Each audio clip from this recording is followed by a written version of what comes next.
Hi, I'm Deidra Langridge. I'm wearing lime green to represent non-Hodgkins lymphoma for two reasons. Myself, I was diagnosed in 2006 on October 12th. However, I'm also wearing it to honor my mother, who was diagnosed on March 1st of the same year. So I'm walking not only for myself, but for my 90-year-old mother. I'm honoring us both and for all the women in the United States that are diagnosed annually with non-Hodgkin's lymphoma. After my mother having had non-Hodgkin's lymphoma at the beginning of the year, I found I had a lump in my left nodule. I went to my godson, Michael Morris, who was in med school at the time, and asked him about it. He immediately asked me to see a physician. I pursued it, and after having the lymph node removed on October 12th, I was diagnosed with non-Hodgkin's lymphoma. So I'm very grateful that now my godson, who is a pediatric surgeon in Jackson, Mississippi, was a med student at that time because I had bilateral stage 3 non-Hodgkin's lymphoma. When I say I had bilateral stage 3, I basically had the cancer in all my lymph system from my ears to my hips on both sides of my body. The only place, thank God it wasn't, was in my bones. Non-Hodgkin's lymphoma is the 7th most common cancer in the United States. It's primarily considered a white male old man disease, someone over the age of 65. There's 88,000 new cases of lymphoma, non-Hodgkin's lymphoma, annually, and 33,000 women are diagnosed annually. The age range for non-Hodgkin's lymphoma can be anywhere from children all the way to 85, 90 years old. It is not age discriminatory. With all the research that the doctors have done and clinicians have done, they have not pinpointed the actual cause. They are stating that chemical items could be the reason, as you see, I'm sure, on many television ads. It's a hereditary factor, environmental factors. Nothing can pinpoint the actual cause of this particular cancer. It can affect anyone at any age, but it is primarily considered an older Caucasian white man's disease. And I'm here to tell you that that ceiling or thought is being busted when 40% of the individuals who are diagnosed with this cancer are women over the age of 65.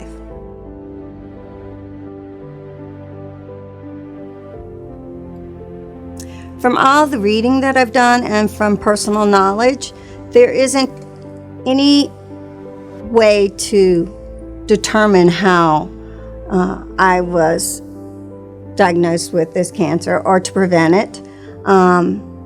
They state that in all the readings that living a healthy life, deterring from fatty foods, trying to live outside of a chemical environment is a good thing. So it all is considered about lifestyle and not necessarily hereditary. I consider this to be my monkey in the middle cancer. I was first diagnosed at age 31 with melanoma, and then at age 47 with the non-Hodgkin's lymphoma, and then at age 54 with breast cancer. So I've been around the track 3 times, and I hope to God that I never have to get on the track again. 3 and done is my philosophy. I believe that God has put me here for a mission. The reason why I have survived 3 times is to be able to tell my story, to give others the strength, to tell them what helped me and what didn't help, to tell my story in hopes that maybe some of the things I walked through can help them. To also help their caregivers and give them suggestions on what was beneficial for my spouse, what was beneficial for my children, possible avenues that they may take to make their journeys a little different. Because so often the community that a cancer survivor or a cancer patient is in, it's believed that cancer journey is only a chemo time, when in reality it's a long journey. It's not just the time that an individual is in the chemo chair. It's a long period of time. So I derive great satisfaction and joy in helping others walk and complete that journey. I started volunteering at Mary Bird Perkins Cancer Center in 2012. And there was great conversation in 2013 about the first Unite Walk. The very first patient I sat with was Debbie St. Germain. I had heard rumors about this wonderful program for women called Unite. So I encouraged Debbie to look into it, and she did so through her physician, Dr. Scott Sullivan. I was unable to attend that very first function, but she came back with such joy in her face and such enthusiasm after she had attended that I encouraged her to join the program for the next time. Well, I decided I had to go watch my friend walk the stage. After that, I wanted to be part of the organization that made such an impact in women's lives. So I went up to the founder at that event and told her, I want to be part of your organization. Well, Lisa looked at me like, I don't know who you are, and I told her who she could look to for references for me, being several of her big sponsors. And shortly thereafter, I did get a phone call to be part of her leadership, and I joined Unite as part of her leadership. I began talking about Unite with every patient that I sat with, encouraging them wholeheartedly about what a wonderful program this was. And shortly thereafter, I was diagnosed with breast cancer.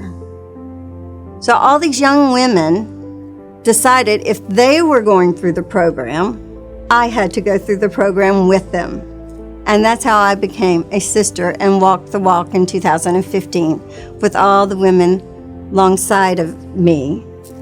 And I've never looked back. It's been one of the most rewarding and fulfilling things I have done.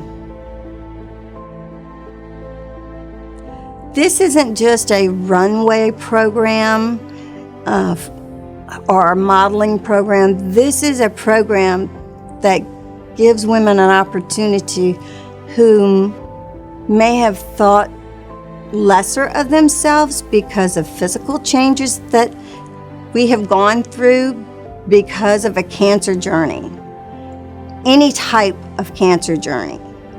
And you step on that stage with women you have bonded with over a period of a year. And you step on that stage and you have all your family and friends there to cheer you on and celebrate you. And you have such a uplifting joy of life, of thankfulness, of feeling whole for the first time in a very long time. It is an unbelievable feeling. You first step out with trepidation, a little nervousness, but by the time you walk down that runway the very first time, that is gone, and then it's pure joy and excitement, and you can't wait to walk it again.